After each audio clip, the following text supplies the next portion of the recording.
ولا الحكايه يا ابوي البلد مقفله فيها. شوف الكهرباء ولا يا ابو عمو. اوه تمرار على راس الناس يا راجل. طب شرطه الكهرباء النهارده والناس حاملين. طيب ما فيش غيرها عليك، ما فيش غير حكومه الوكلاء والدي. طب ربنا يساعد الناس. السلام عليكم. لا بس امال قافل ليه يا ابو علي ده؟ ممكن عايزين ما يقول لك في شرطه الكهرباء معك انت تصلحه. ده كنت جايب له المكوى ده والله. بعد اذنك تفضل يا خال. خد تعال ايوه وريني ايه اللي معاك فيه. مالها داي؟ ده كنت جايبها له يصلحها، كنت اكوي بيها وفجاه كده وقفت. طيب تمام اصلح حالك ليه؟ يلا صلحها. اسمع مني بس دقيقه ولا يصلحها. هو هياخد اقل حاجه كام هو؟ هياخد 150 جنيه. انا هاخد 50. طب وانت داير تصلح مكاوى؟ مكاوي غسالات كل توماتيك. عارف البطه بتاعت الغساله؟ انا على طول شايفك قاعد على العتبه هنا. ما انا بصلح. بالليل تعال خدني. يا ابوي ده جايبها من يا ابوي البرده بتاعت الغساله انا عاملها على يدي. لا تبوظها يا ابوي مش هبوظها دقيقه. يا ابوي بوظها. انت لو ما صلحتش يا عم برهان اسال عليا يا عم في البلد. طب ساكن فين انت؟ ساكن في اخر الشارع قبل الاخير. اقول مين؟ قول ابو يوسف. قول ابو يوسف الناس كلها تقول لك عليه. خلاص ايه بقى هتصحى؟ فصلك مره واحده. طب خلاص انا اعمل لك. يلا اتكل على الله. هو ده البيت. ايوه هو ده ابوه. هيخربط لي يا حاج، خربط لي. تعالي مين؟ فين انت يا ابوه؟ ايوه يا راجل ده انا دخت عليك يا راجل. ايوه يا راجل فين؟ ده انا دخت عليك. طب ضغط علي عشان وتقول لي سيستم اسمك، البلد ومشيتني. وتقول اسمك ابو يوسف. ده انا دخت عليك. طب عارف انا عرفتك على كده، عرفت اسمك وبيتك منين؟ من كاميرات المراقبه اللي كانت على تعالى المحل. تعالى ما اقفل لك فيها انا. جبت صورتك وريتها لواحد قال لي ده حاج خربط لي. تعالى خش جوا خش جوا. صلحت المكوى. ما اقفل لك فيها كده. قفل فيها يا طياره.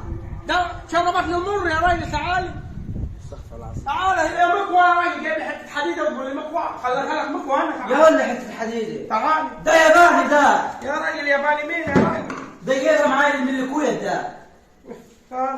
هذا مسمارين البنين. عارف خلص لك عليها فرق صنفره. دقيقه وين ده؟ فرق صنفره يا راجل. فرق صنفر ده الله يخرب بيت ابوك. كلمني انا دقيقي. فرق صنفر تيه. طب واحد اللي طلعوا من هيك مذيع. يا راجل يا بطل ليه؟ امال صلحت الموسيقى طالع منها بوجيه. الحاجات دي زياده حطها على الشركه. زياده حطها على الشركه يا راجل. والله شكلك كلفت. يا راجل كلفت. والله بس شكلك وما تشتغل. بس تعالى كده عشان نجربوها. طب والله ما تكون باظت. بكره الاسلاك كامله هاي راحت فيها من جوا. ما لفت لها الموتور بتاعها. يا اخي انت جايبها مكوى اصلا. جايبها مكوى. جايب لك مكنه الطحين انا. جايب حته حديد غط اللي طلعوا مني. كله دي وفيها بيات. فيها البويه ده الطالب يا راجل كمان المانه. المانه انت ما عاد تقدر. جايبك عربيه لا دني طلع لنا بوجيهات. بس احنا بس خلي النور بتاع اللي هناك ماشي عشان نجربه. زي بعض. يرجع يا ابوي تحرقها يا ابوي حرقها مالك انت. ايه عرفك؟ والله يا بوس. ايه عرفك انت؟ هتشتغل يا راجل. هتشتغل. انت صلحتها وما صلحتها؟ صلحتها. وسع كده خليك على جنب. انت مخك منام من الفيديو على عليه. جنب عشان نروح نص ساعه وتعالى خدها. يا عم هات يا عم. بس انا هجربها لك. وسع خش كده. جرب اخوي خش جرب. كده. يعني بعد اللي انت عملته ده كله فيه هتشتغل يا راجل هتشتغل يا راجل. انا اول مره صلح.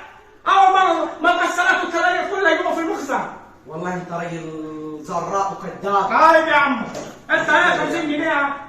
هديني 50. قول مش عايز اديك ال 50 بالمختصر. انا عشان عارفها الزبائن البارده. بسم الله يا ابو سهل. ايه ده؟ ما ده اللي حصل. كل حاجه راكبه صح. كل حاجه راكبه صح. ايه اللي راكب صح؟ يا راجل كل حاجه راكبه صح. البوجيه كان بايظ ركبته. المكوى ضربت. طب المكوى ضربت دفع فيها دم قلبي تجيبها من معلش ال 50. انا جايبها من الكويت. جايبها من الكويت تاني. عايش من الكويت مكوى. عايش ال 50. وتقول لي يا اخوي انا الغسالات عايش ال 50. والمكاوح عايش ال يا محزن يا راجل يا طالع. راجل عايش شيخ. تعال والله جالسك بره، والله يا جالسك.